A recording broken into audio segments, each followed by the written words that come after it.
Hey everyone, welcome to another edition of Gotlegs. On my upcoming bike build, I will be needing some handlebars. And so far I've been using the Zipp SL70 in a 40 centimeter and in the compact bend. And I've been very happy with those bars. They're stiff, they're alloy, and they weigh about 250 to 60 grams or so. At the time that I got that bike, I did a lot of racing. And one of the things that I really wanted was a stiff handlebar and a handlebar that'll, if I crashed, I could easily replace. And the SL80 is pretty cheap to get, and it's alloy, so if you crash it, you just buy a new one. But for this bike, I'm not doing a lot of racing, not in terms of what I used to do, and I wanted to get something a bit more aerodynamic, and I also wanted to get something a little bit narrower. And I was looking at the S-Works, what is it called, the Aero 2 and 1, and they're basically impossible to get right now. Don't know if that's due to COVID or anything like that, but they're very hard to source right now in different sizes. So I ended up looking at the alternatives. I looked at the Prime bars from Wiggle and some 3T bars, and ended up with Zipp. And I got these. These are the SL70 Aero bars. And they're in size 38. So they're 38 from, I believe that is from here to here.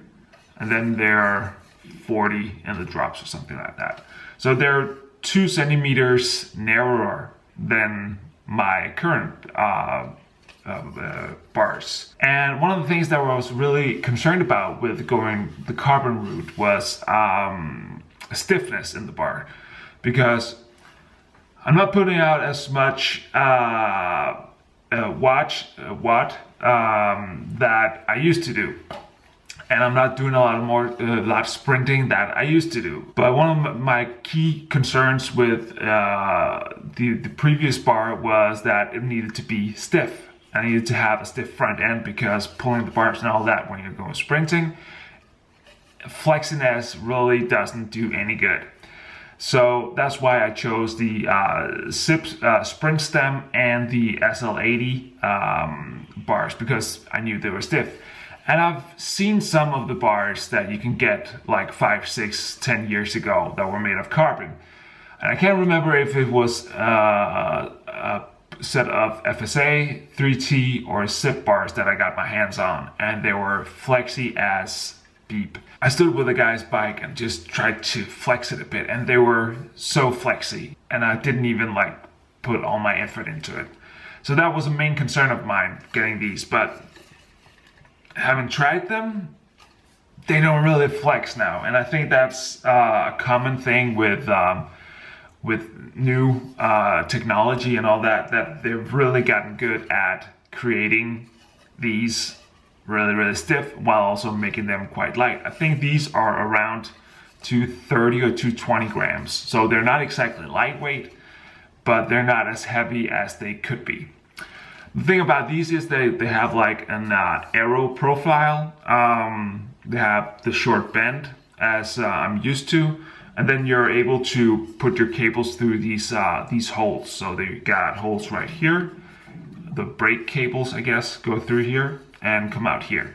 So it's not integrated like the new bikes where you actually go all the way through the handlebar into the stem, into the head tube, and then through the frame. So these will have exposed cables, but I can live with that. It's a really nice finished handlebar. I really like these. I'm really looking forward to see how they will match up with the bike. These have a shorter reach than the SL80. The SL80 is, I'm not really sure, but I'm guessing they're 80 millimeters in reach, and these are 70 millimeters. So 10 millimeters of difference between the two, which is why I've then chosen the 10 millimeter longer stem from Zipp. Exactly the same stem as I have on my current SL5, but tricked out a bit. So these are the bars. They're very nice. I can't wait to get them on the bike and see how they perform. So that's it for me.